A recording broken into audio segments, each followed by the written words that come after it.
దైవ మర్మములు సహోదరుడు భక్త సింగ్ గారి అనుభవంలో దేవుడు ఆయనకు బయలుపరిచిన మర్మములను అనుదినము పంచుకొనుట. సెప్టెంబర్ 29. యెహోవా ఉత్తమమైన దానిని అనుగ్రహించును. కీర్తన గ్రంథము 85వ అధ్యాయము 12వ వచనము. నీ నూతన జీవిత ప్రారంభమునందు ప్రార్థనకు మోకరించినప్పుడు భూ సంబంధమైన విషయముల కొరకే ప్రార్థించుదువు. ప్రభువు మన కొరకై గొప్ప స్వాస్థ్యమును ఏర్పరచియున్నాడని ఎరుగము.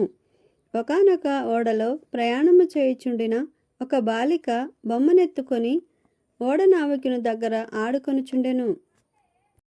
ఒక దినమున ఆ బొమ్మ సముద్రములో పడిపోయెను. బాలిక ఓడను ఆపుచేయమని ఓడనావికుని అడిగెను.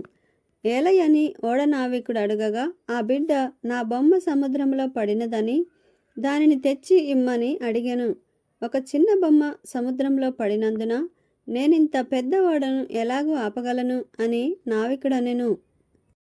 నీవు మంచివాడవు కావు, చాలా చెడ్డవాడవనుచు ఆ బాలిక ఓడ నావికుని యొద్ద నుండి వెళ్ళిపోయెను.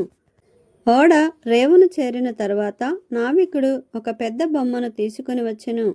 ఆ బొమ్మను ఒక పెట్టెలో నుంచి, పాపా, నా ఎద్దుకు రమ్ము, నీకేమి తెచ్చుతునో చూడమని పిలిచెను. ఆ బిడ్డ ముఖము తిప్పుకొని, నీవు చాలా చెడ్డవాడవు అనెను. ఓడ నావికుడు పెట్టెను విప్పి బొమ్మను చూపెను. దానిని చూచి ఆ బిడ్డ, ఇది నాకేనా అని గంతులు వేసి, నీవు చాలా మంచివాడవని అతనిని కౌగిలించుకొనెను. మనము కూడా అంతే. మనం అడిగినవి ఇచ్చిన ఎడల దేవుడు మంచివాడందుము, లేని ఎడల దేవుడు నన్ను మరచెనని సనుగుదుము.